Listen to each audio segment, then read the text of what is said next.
que de faire ça, allez à la rencontre des gens, soyez curieux, interrogez les gens sur ce qu'ils font, sur qui ils sont, parlez très peu de vous, très très peu de vous. Allez voir les personnes en disant, mais tiens, qu'est-ce que tu fais? Qu'est-ce qui te plaît là-dedans? Qu'est-ce qui te plaît moins? Apprenez vraiment à découvrir les personnes et là, ils vont finir par vous parler de leurs problématiques, quelles qu'elles soient. Et peut-être que vous pourrez commencer à imaginer, à leur proposer quelque chose. Et c'est là qu'il faudra travailler sur votre offre. Alors, je ne dis pas évidemment qu'il ne faut pas travailler sur votre offre, mais je voulais vraiment insister là-dessus. Alors, j'ai déjà dépassé mon temps. Donc, oublier, une des erreurs, c'est oublier son client et vouloir plaquer ses méthodes chez notre client. C'est-à-dire que l'erreur, c'est de passer trop de temps à réfléchir à nos méthodes, à notre site internet. Mais j'ai introduit ma petite intervention là-dessus tout à l'heure en disant que moi, je pensais que je ferais des formations commerciales et en fait, il n'a rien été, en fait. Donc, ce sont vos clients qui sauront. Donc, bien sûr qu'il vous faut une plaquette, bien sûr qu'il vous faut un support, mais écoutez vraiment le client. Les erreurs à éviter, c'est négocier. Alors, je vous conseille de négocier avec votre. C'est pas une erreur à éviter, ça. C'est négocier avec votre employeur actuel le fait d'être votre premier client. Ça serait formidable là-dessus. Ça peut peut-être même l'intéresser. Soit on continue à faire votre travail en 2/5 à temps partagé, soit devenir formateur interne, pourquoi pas. Voilà, donc c'est le moment du question-réponse. J'espère que c'était à peu près clair, que c'était pas trop succinct non plus. Merci Alain. Alors, sur le chat, je n'ai eu qu'une question. Alors après, peut-être qu'il y aura d'autres questions qui vont arriver finalement maintenant. Il y a une question, c'est justement comment gérer ses peurs, Alain? Comment tu les gères, tes peurs, toi? D'abord, la personne qui me dit comment gérer ses peurs, Nathalie en l'occurrence, si tu n'avais pas peur, Nathalie, j'aurais peur.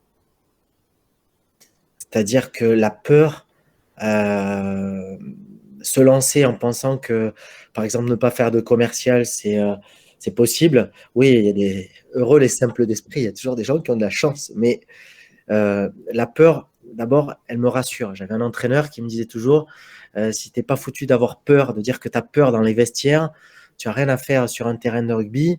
Et à ce moment-là, tu es soit dangereux pour les autres, pour ton client, pour la partie adverse, mais aussi pour tes collègues, mais aussi pour toi et pour ta famille.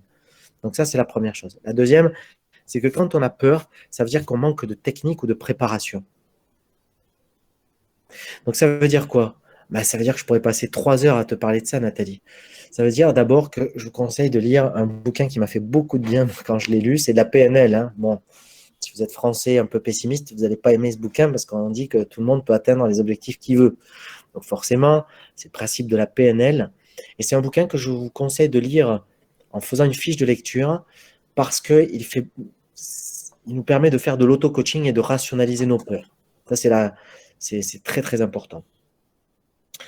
Ensuite, pour les peurs, je vous conseille surtout de vous mettre un rituel de sortie. C'est-à-dire que plus vous sortirez au vernissage du coin, aller discuter à la sortie de l'école, là où sont les enfants, vous inscrire dans l'association du club business de Cergy-Pontoise. Oui, Anthony Robbins, absolument. Plus vous aurez ces rituels, plus vous irez bien. Ensuite, c'est vous mettre avec un binôme de quelqu'un qui pourrait avoir un métier, comment dirais-je, un challenge parallèle, quelqu'un qui se lance par exemple, ou dans une association de gens qui se lancent. Ça, c'est très important aussi. Pas rester seul, être vraiment. Et j'insiste sur le rituel, c'est-à-dire que si je ne dis pas que je vais courir le lundi, le mercredi et le vendredi, je finis par plus courir. Donc, travailler vraiment ces rituels. Ensuite, pour combattre les peurs, j'imagine que tu ne parles pas de la peur d'être devant un client, Nathalie, parce que je suis sûr que si demain tu as un client, c'est la peur de te lancer dont tu parles, n'est-ce pas? À moins que tu aies peur du client. Mais ça, je comprends, parce que moi, quand j'ai animé mon premier séminaire, eh bien, que ma première cliente a appelé, je parle du séminaire payant, vous voyez, de cohésion d'équipe, je ne vous connais pas assez les autres pour vous dire que j'ai été sous médicaments, si vous voyez ce que je veux dire. J'ai eu quelques problèmes de transit pendant quelques mois avant le séminaire. Alors là, la PNL m'a beaucoup aidé Et la préparation, vraiment, est très, très importante. Vraiment, la préparation. On travaille la préparation et les rituels. Je vous invite aussi à bâtir un plan d'action commercial pour combattre les peurs. Ça, c'est quelque chose sur lequel je fais beaucoup travailler les coachs. Et alors, ils y travaillent tout seuls, mais avec une méthode bien précise. Et le plan d'action commercial, c'est quel est le salaire dont j'ai besoin? Je veux gagner 3 500 € par mois. Ok, très bien. Donc pour ça, si tu n'as pas de bureau, si tu n'as rien, il faut que tu gagnes 7 000 € de chiffre d'affaires par mois quand tu n'auras plus de chômage. Donc pour gagner ce 7 000 € par mois, en gros, pour un consultant, il faut absolument que tu animes tant de jours de formation. Et pour vendre tant de jours de formation, il te faut combien de clients? Oui, d'entreprises, à la louche. Un plan d'action commerciale, c'est toujours subjectif. Et ensuite, quelles sont les cibles de clients? Ensuite, quelles sont les actions par cible que je vais faire entre mes sorties, mon site internet, mes petits emailing, mes petites étapes de phoning quand même qu'il faut que je fasse, etc. Bâtir un plan d'action. Et le plan d'action, c'est quoi? C'est que je sais pour une année, qu'est-ce que je fais le lundi, qu'est-ce que je fais le mercredi, qu'est-ce que je fais le vendredi. C'est le fait d'avoir ça aussi comme guidance, comme guideline. With my Pakistani accent, I'm sorry. Donc, être ensemble, la préparation mentale, être capable d'assumer ses peurs. Moi, par exemple, quand j'anime un séminaire aujourd'hui et que je suis en colère ou que j'ai peur, je le dis. Bonjour à tous, j'ai peur. Évidemment, je ne le dis pas comme ça. Mais je parle du fait que je suis arrivé à ce séminaire avec une crainte et je voudrais vous parler de cette crainte.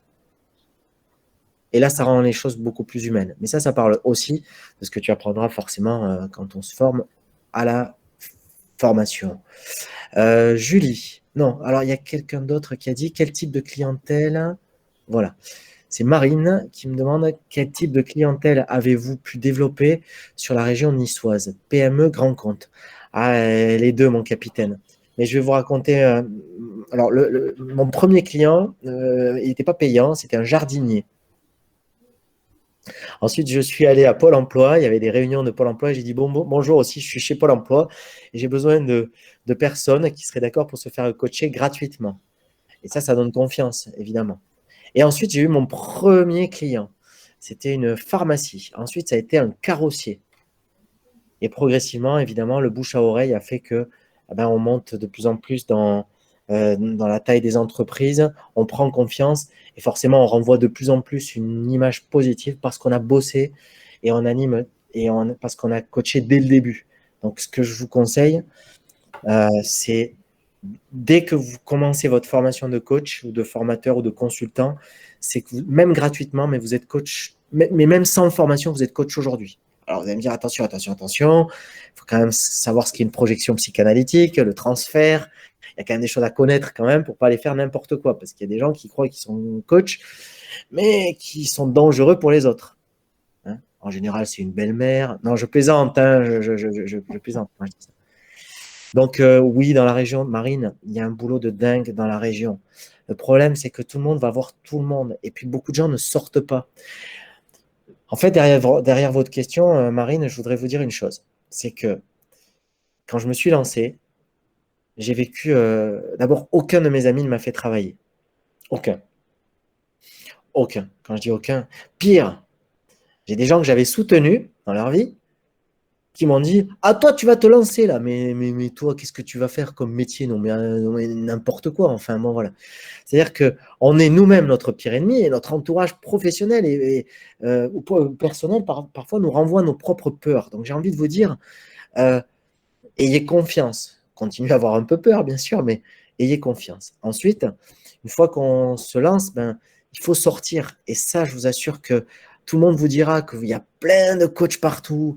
Il y a même des coachs canins qui sont évidemment pas des coachs parce que poser des questions ouvertes à un chien, évidemment, ça marche pas trop. Il répond pas en général, quoique certains doivent y croire. Mais oui, il y a beaucoup de gens qui se lancent et il y a des gens qui se cassent la pipe. Mais je vous invite à aller faire votre enquête, comme on vous le conseille dans le grand bain.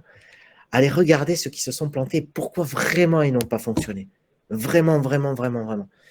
Et on observe deux raisons. La première, c'est qu'ils ne sortent pas. Ça, c'est vraiment… Et ils négligent la partie commerciale. Et quand je parle de sortir, ce n'est pas forcément de la prospection dans le dur. J'insiste. C'est sortir, se faire plaisir. Moi, j'ai une femme extraordinaire qui m'a dit « T'adores la citoyenneté, va à la jeune chambre économique ». Alors, ce n'est pas vraiment à la jeune chambre que j'ai trouvé des clients, si vous voulez, mais ça m'a obligé à sortir, à avoir le moral, à partager avec d'autres chefs d'entreprise. Fait que c'était pas difficile, que c'était difficile. Il y a le centre des jeunes dirigeants également.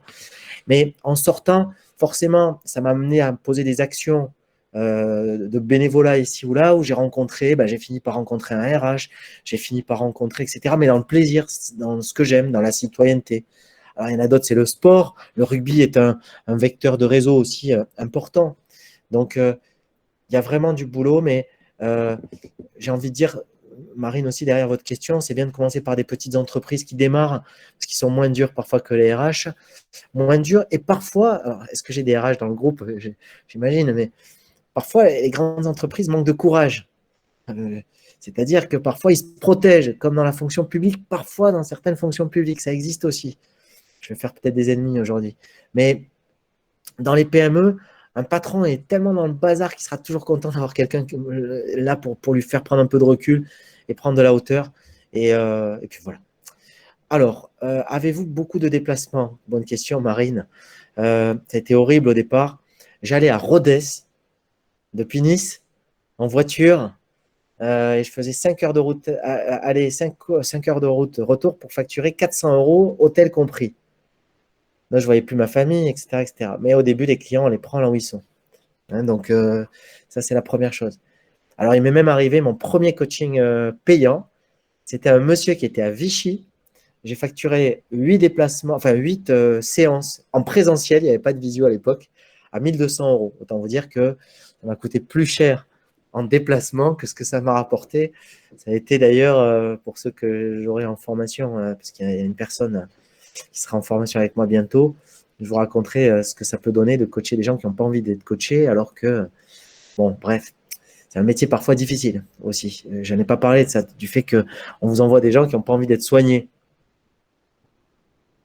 Donc ça, c'est important d'apprendre ça. Et parfois, il faut même arrêter certains coachings.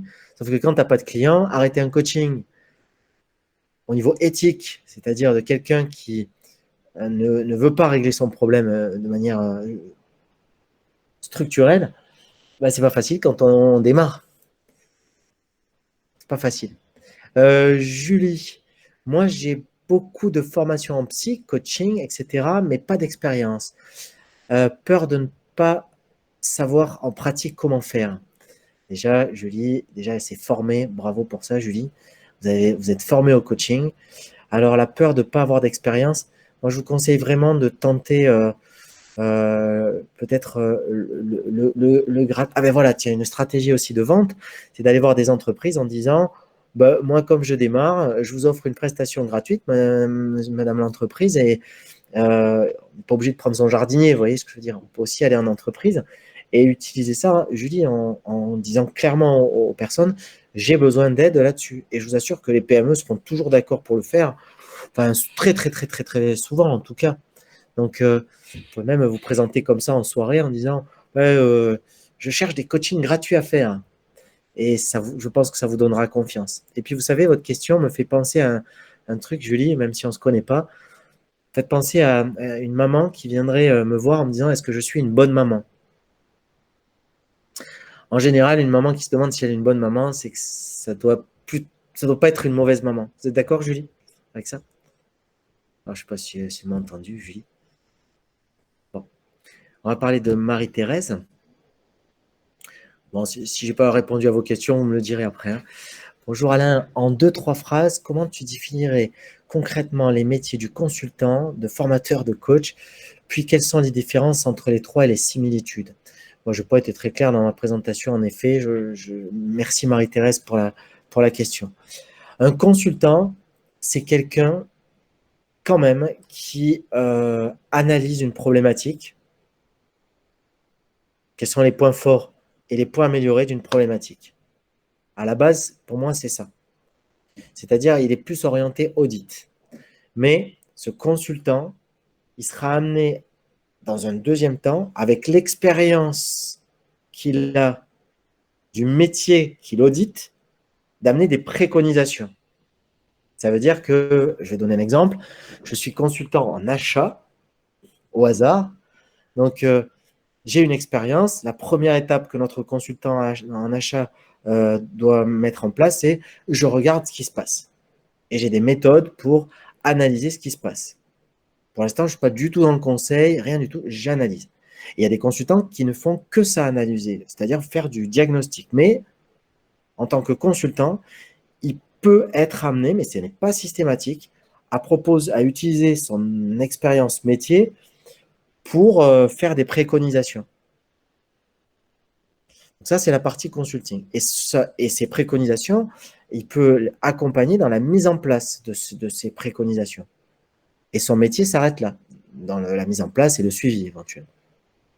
Sauf que dans la partie suivi, soit il fait comme s'il était responsable des achats à temps partagé, auquel cas il reste consultant, ou alors il met une autre casquette. Il met une autre casquette de formateur, parce qu'il se rend compte que les personnes, je ne connais rien aux achats, les personnes sont mauvais en négociation, par exemple, ou n'ont pas... ils sont mauvais en négociation. Donc là, par exemple, notre consultant achat peut mettre une casquette formateur en disant « Je vais vous faire une formation en négociation ». Et c'est quoi une formation? C'est donc, il y a un programme, on va regarder qui on a dans la salle, présentation croisée des participants, et ensuite, on va apprendre aux gens à négocier les achats. Mais c'est très descendant. En analyse transactionnelle, pour ceux qui connaissent, c'est très parent-enfant quand même. C'est-à-dire que je te donne des choses, etc. Mais pendant cette formation, je peux me rendre compte que certaines personnes ne seront pas à même de mettre en place ce qu'ils ont appris en formation pour plein de raisons. Soit parce qu'ils ne vont pas bien en ce moment, soit parce qu'ils ont peur de leur manager, soit parce que la formation était trop courte, soit parce que je ne sais pas. Et là, hop, notre consultant en achat qui avait formé à la négociation va mettre sa casquette de coach pour accompagner la personne ou le groupe dans les changements. Alors, la personne, si c'est du coaching individuel, et le groupe, si c'est du coaching individuel. Et là, il va faire une séance de coaching classique qui est, ça c'est le b.a.-ba du coaching, c'est de dire, bon, alors, Joséphine, tu as fait une formation à négociation. On a vu quand j'étais consultant qu'on allait mettre en place cette organisation avec des rituels d'achat, avec des remontées d'informations, du reporting, etc. Et là, je voudrais savoir par rapport à tout ce que tu devais mettre en place suite à mon intervention en tant que consultant ou formateur, qu'est-ce qui a avancé, qu'est-ce qui n'a pas avancé, pourquoi ça n'a pas avancé, quelle solution tu vois pour que ça avance, pardon. Quand vas-tu le faire? Et on se retrouve à la prochaine séance de coaching pour que je puisse t'accompagner là-dedans.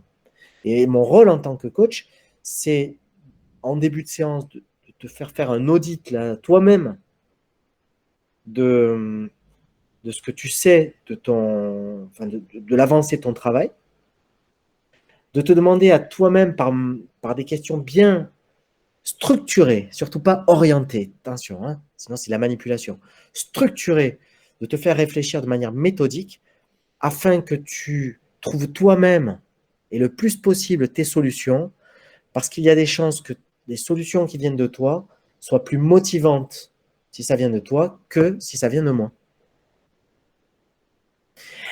Et évidemment, je vais faire la même chose collectivement, c'est-à-dire que un coach collectif, c'est quelqu'un qui fait réfléchir des personnes à des diagnostics, enfin à l'analyse d'une situation présente,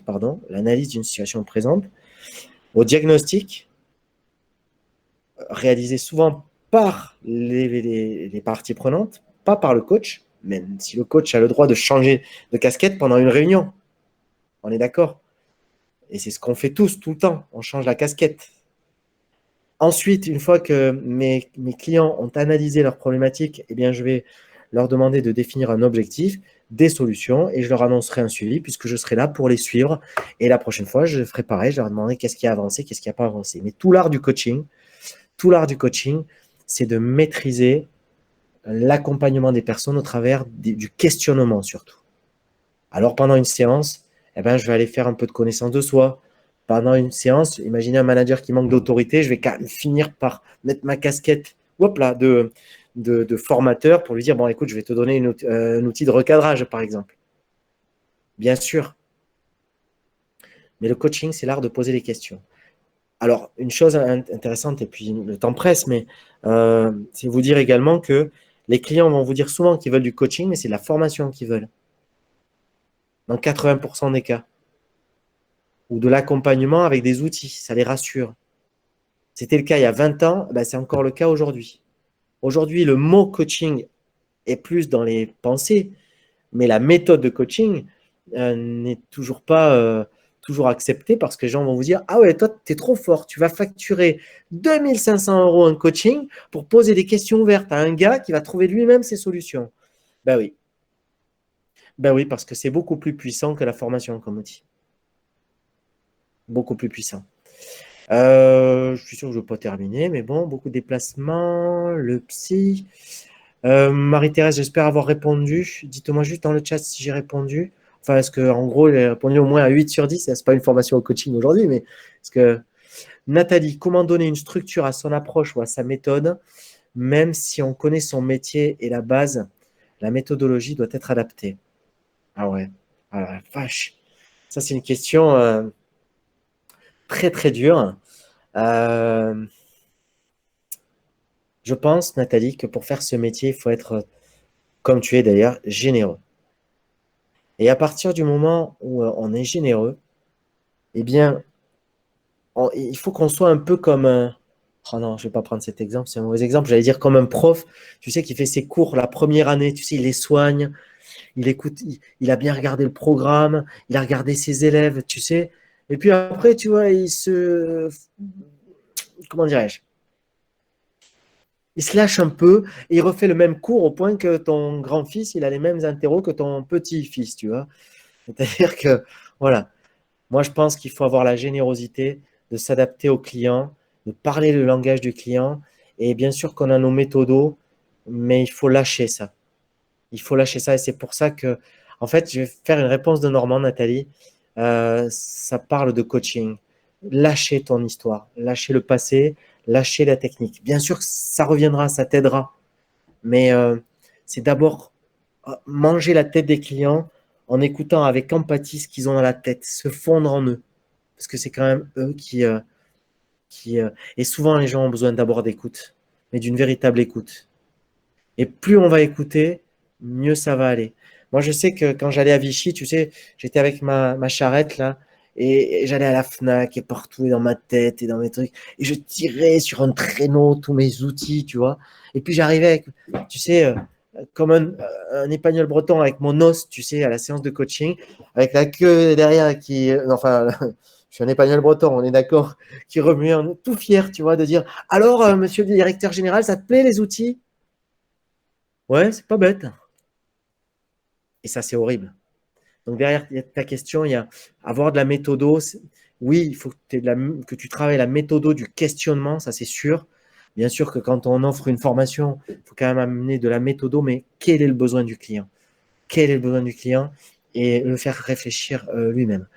Mais je pense qu'on pourrait parler pendant 2 heures de ça. Bonjour Alain, la crise m'a fait réfléchir sur le coaching. Je n'aime pas la visio, tu m'étonnes. Moi, je suis comme vous. Hein. Il vient d'où d'ailleurs Bon, non, ça, c'est pas... je fais une rupture. J'adore votre prénom. C'est Mabru, votre prénom, c'est ça? Ou c'est Colson? C'est Mabru, le prénom, c'est ça? Bon, il va me le dire après, mais. Ah, c'est Maxime. D'accord. Je n'aime pas la visio. Je préfère le contact présentiel. Du coup, j'ai peur que les entreprises s'orientent de plus en plus vers la visio, qui est plus pratique pour elles. Qu'en penses-tu? Et je crois que tu as raison, Maxime. C'est très, très frustrant. Par exemple, là, je suis très frustré. Je sors d'une formation avec des gars qui se lèvent, qui vont à droite, à gauche, qui prennent le téléphone, qui ne te respectent pas, qui laissent le micro. C'est très, très frustrant. Néanmoins, en coaching individuel, je t'assure que c'est une fois que tu as fait les 2 premières séances avec le client, il faut négocier 2-3 séances avec le client en présentiel. Ça, c'est vraiment chouette. Mais après, ça a beaucoup de vertus d'être en distanciel aussi. Tu verras, ça t'évitera, tu vois, Tu habites où, Mabru? Tu es dans quelle région de France? Maxime, pardon. Vas-y, Maxime. Bon, on va dire qu'il est à Paris, Maxime. Donc, ah, il a écrit. En Île-de-France.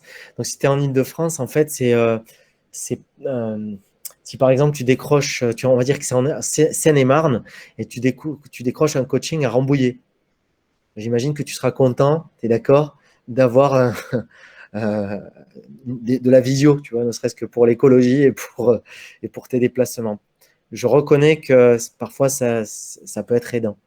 Maintenant, si tu vois pas le gars en présentiel, le collaborateur, le client, pardon, si tu vois pas sa jambe qui fait comme ça dessous, si tu vois pas le fait qu'il est en train de faire un Tetris en même temps que la séance de coaching ou autre, en effet, c'est embêtant.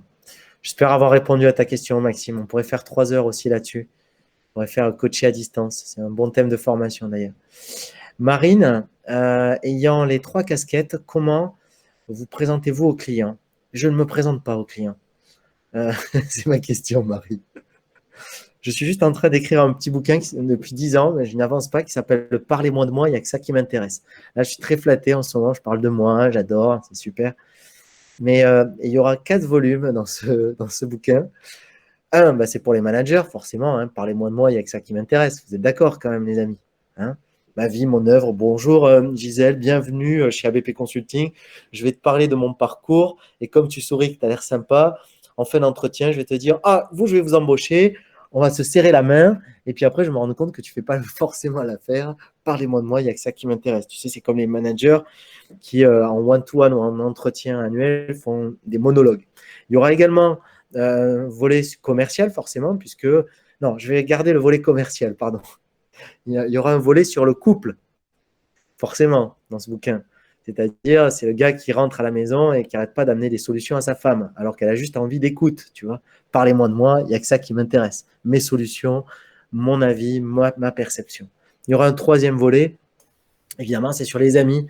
Tu sais, c'est que quand tu es dans une soirée, il y en a toujours un, quand tu dis, tiens, je vais en Grèce cet été. Ah ben moi aussi, je suis allé en Grèce et là, il te raconte sa vie. Parlez-moi de moi, il y a que ça qui m'intéresse. Et il y a un volet commercial qui fait que je pense que moins vous vous définissez avec le client, moins vous lui faites peur.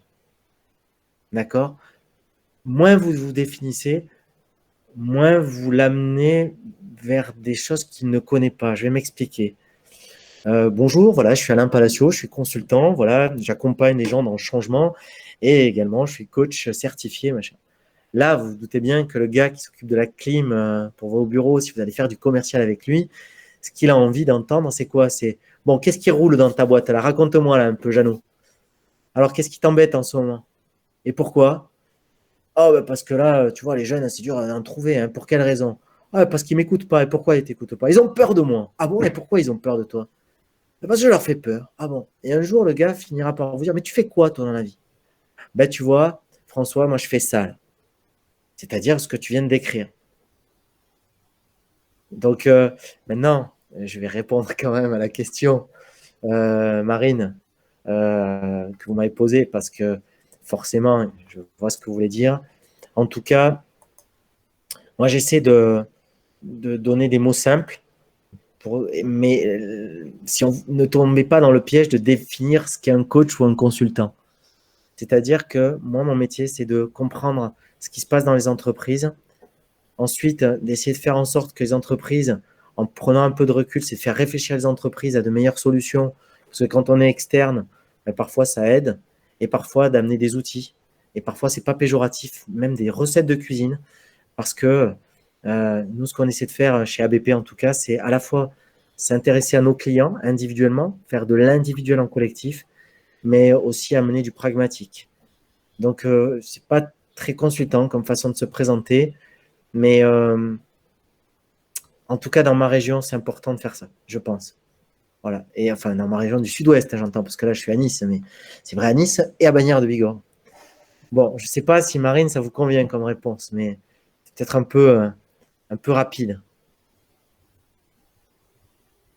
Sans Voilà. doute. Bon. Certainement, ça m'éclaire. Merci beaucoup, Marine. Et je crois que là, on est à la conclusion, non? On avait dit 1 heure. On est à la conclusion. Merci Alain, super. Bon après c'est pas facile de parler de son métier comme ça en peu de temps, mais tu l'as bien fait. En tout cas c'était riche et passionnant. Enfin en tout cas j'espère que ça l'était pour les autres aussi. Alain, est-ce que tu souhaites peut-être parler de ta formation? Ah oui, alors je veux bien.